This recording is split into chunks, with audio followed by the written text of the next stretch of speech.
Hey everybody, welcome to the channel, The Town Watch. My name is Josh Town. Thanks for stopping by today. Perhaps you're in the market and you've been looking for a dive watch, but you don't just want a run-of-the-mill, plain Jane style dive watch that you see out there on almost everybody's wrist. You want something that's tough and rugged, Swiss made, and that has some unique features to it. Well, that's what we have in today's watch from the Ball Watch Company. This is the Engineer Hydrocarbon original 40mm version, and this is a special watch. They put it out for the 15th anniversary of the Hydrocarbon line, and there are some things in this watch that they've never done on any of their watches before, so I'm excited to share some of those things with you. This is a COSC certified chronometer, and it's just an absolutely tough watch. I'm excited to share why that is the case in today's full review of this really cool piece from the Ball Watch Company. So get locked in, please like the video, and we're going to get right into it.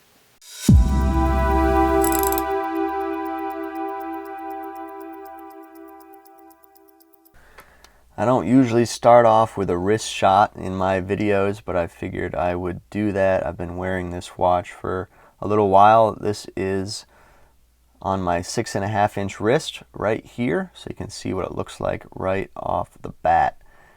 I'm going to take it off, and then I'm going to put the gloves on. Since I have Ball gloves, might as well use them when I have a Ball watch into the channel.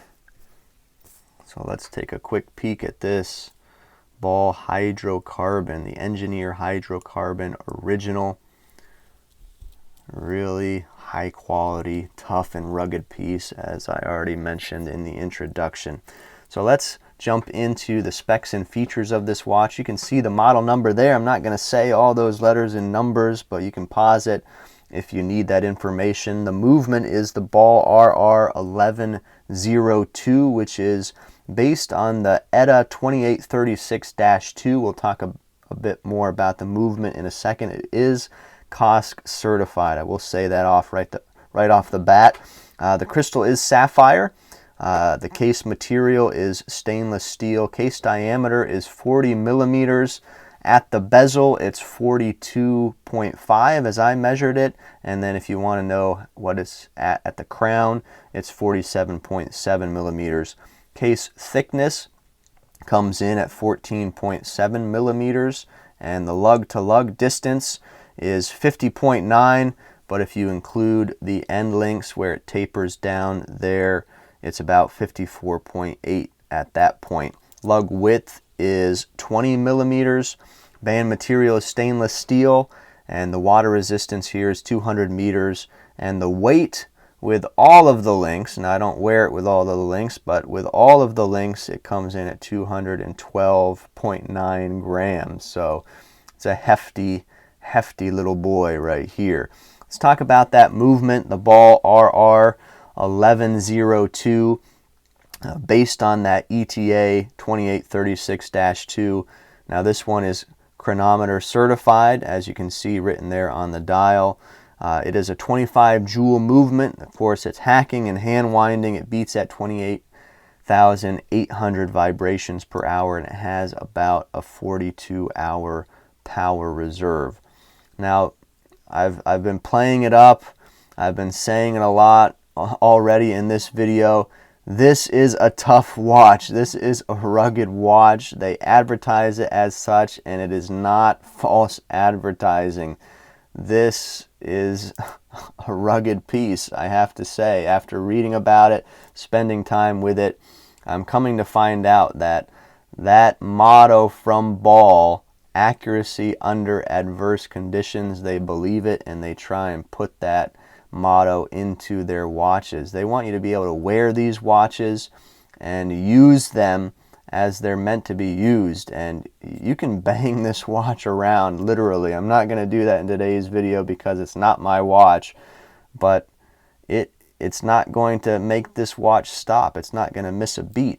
There's so many mechanisms placed in this watch to keep it functioning even in adverse conditions. So I'm going to mention some of those things, some of the features. This thing is packed with features and multiple patents from Ball that you won't find on any other watch from any other company. Of course, it's chronometer certified.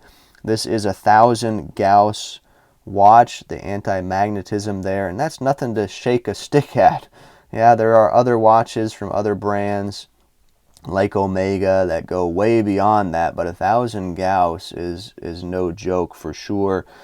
They use the mu metal shield inside the movement to help with that anti-magnetism rating. There's 200 meters water resistance here. Some of the patented things that make this watch super durable regarding the movement inside is their spring lock system that Ball has. That's patented. Let's see if I can say that word in this video. Patented by Ball. The spring lock protects the balance spring, so it's in a cage and keeps it from, unraveling when the watch is shocked in some way. There is also spring seal technology in this watch as well. That protects the regulator assembly.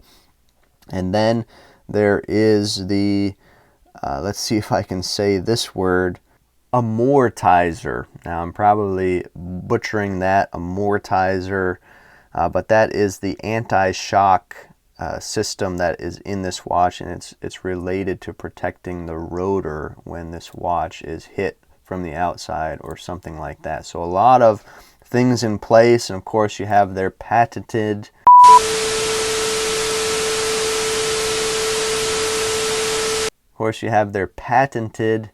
crown protection system on this watch as well, which helps protect the crown if that happens to be hit as well.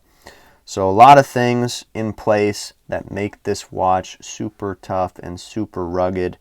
And all of those things combined make this watch shock resistant up to 7,500 Gs. So this is one tough watch for sure. There are 30 micro gas tubes on this watch, and something that they did with this 15th anniversary model of the Hydrocarbon is that they put the gas tubes under the dial and under the sapphire bezel that is here. They have them on the hands as well, as you can see, but that is the first time they've put the tubes under the dial and under the bezel in that way. The case shape on this watch is quite unique. The way that it moves into this patented crown protection system that they have here. It is nicely finished, really nicely finished, polishing on the sides of the case and with the crown, and brushing, a nice satin brushing on the top of the lugs. So really well done. Shape is unlike anything that you'll see out there. Of course you can tell it's a diver, but very nice case shape. And on the case back, it is a solid case back, but there is nice engraving there of a diver there. Very cool and well done case back. The crown is very unique, as I mentioned already, that patented crown protection system. Simply, now that I've gotten to know the watch, I know how to work it. You push that little button there, and then you're able to slide that over and access the screw down crown. So you unscrew it and you're able to adjust the time, day, and date, wind the movement, and then if you're ready to get back to work or go diving, you screw it back down, you pop that in. You don't have to worry about anything hitting that crown and damaging the movement inside or whatever the case may be. So definitely an effective system of protecting the crown. You can see that that protection there is signed with the RR that Ball is known for. It's easy to operate, this little thing here, now that I know how to use it, and it can be a little bit fun to play with if I'm honest. The bezel overhangs the case a little bit there, so it kind of gives this watch a larger feel than it really is, but it's really not too big. Even for someone with smaller wrists like me, I feel like I can get by with this watch. And it is hefty and heavy, but I really didn't notice it on my wrist, honestly. Now, as I mentioned, the gas tubes, there are gas tubes underneath the dial here, the sapphire insert that is here. Nice coin edge to this bezel, very easy to grip. It's very large, and you can hear the action a little bit. There is some wobble, a little bit of back play there. It's one of the gripes here with this watch. I would have liked a more positive action there with a little less back play.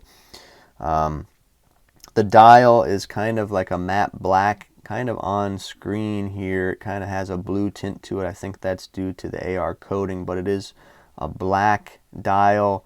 You can see the indices. You have a triangle at the 12. You have some of the porthole type indices and some rectangular indices as well. And they are cut out of the dial, and the gas tubes are underneath. And at night, of course, it shines really nice through those cutouts. You do get a nice large day and date window here. Very legible, easy to read. And the hands are these like broad swords. And of course they are equipped and set with those tritium tubes as well, including the second hand. And you also have that RR counterbalance on the second hand. Really nice dial. Again, the first time they've put the tritium tubes under the dial. They've never done that before. And speaking of those tritium gas tubes, let's see if we can shut the lights off and try and showcase you those here on camera to see how they look. So I've got all the lights shut off, and you can see it coming through on camera.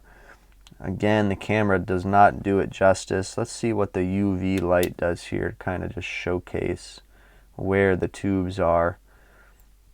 Now, these tritium tubes, these micro gas tubes, cannot be charged, but you can get an idea of where they are when you shine the UV light on them. It's not charging it at all. They don't need a charge.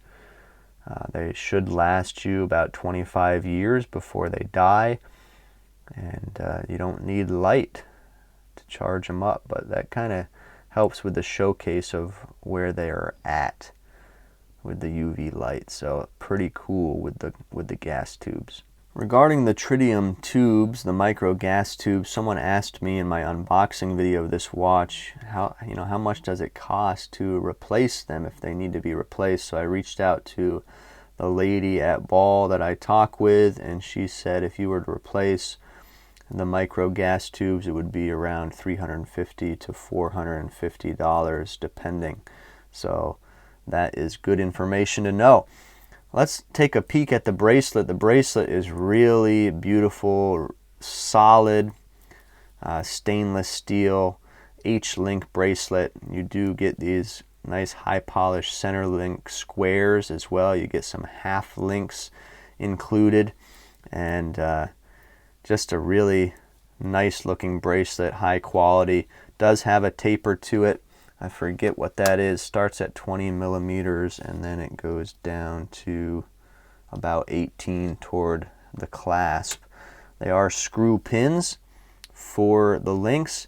Something interesting about the end links, there's 2 screws there, and so in my curiosity I unscrewed them, and I'll throw up a picture of what I found there. But very solid end links having those 2 screws, and really I guess you need a special aftermarket bracelet if you want to put a different strap on this. You need to probably get it from Ball because of this unique system that they have there for those end links. The clasp is something we have to talk about. Very unique clasp that is designed by Ball, as you can see written there. Man, this thing is like a tank in and of itself, this clasp. I mean, look at that thing. It's chunky. It's big. It's not uncomfortable per se. You can see that it is a butterfly clasp, and it has this overlapping portion where you have to put one side on first before the other. But very nice, very well finished.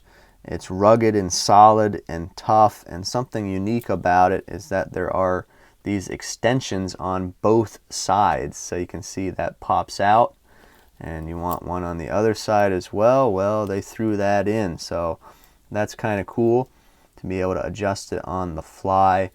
And I do have to say a little word of caution regarding this clasp is that there are some sharp portions on it, and when I put this on over my wrist, especially these portions here, they're sharp, and I've been scratched a number of times putting the watch on and off, so watch out for that if you have it. Now, not all of the surfaces are sharp, but just there's some sharp corners there that you got to keep an eye out for. And one thing that I do, if it's a little tight getting it over your wrist, pop those extensions out, and that will help you not get scratched. The MSRP on this watch, according to Ball's website, is $3,349. So I think you get a lot for that price. And if you want to wait and see if any of these might go on the used market, you can usually find pretty good deals, or the gray market as well, on watches from the Ball Watch Company. But you really get a lot for that price. I'm going to get back in front of the camera now and share my final thoughts. So there you have it. Those are my thoughts on the Ball Engineer Hydrocarbon Original, the special model, the 15th anniversary model. And I honestly think that if you're looking for something that is unlike any other dive watch out there, that is super tough and super rugged, I think you have to look at this watch. Now, when I first saw the hydrocarbon line from the Ball Watch Company, on their website and in their catalog, I was never really drawn to this watch aesthetically. There's something about that crown protection system that kind of I thought was a little funny, a little quirky. But since I've had it in hand and had time with it on my wrist, and I honestly can say that this has grown on me, this aesthetic, that even the crown protection system has grown on me, and I could see myself wearing a watch like this on a regular basis. So there's just something about having a watch in your hand sometimes that, looking at it in pictures or even in videos on YouTube, it just doesn't do it justice, and this is one of those watches. I can honestly say that. I thank the Ball Watch Company for lending this watch in. Unfortunately, I have to send it back soon. I'm sure I missed something in this video, so please comment down below your questions or thoughts that you might have. Let me know what you think about this watch from the Ball Watch Company. I'd love to hear your thoughts and interact with you down there in the comments. And if you liked the video today, please let us know by leaving a like and share this video with your friends. That would mean a lot. But thanks again for tuning in to the Town Watch. That's it for today. We'll see you in the next video.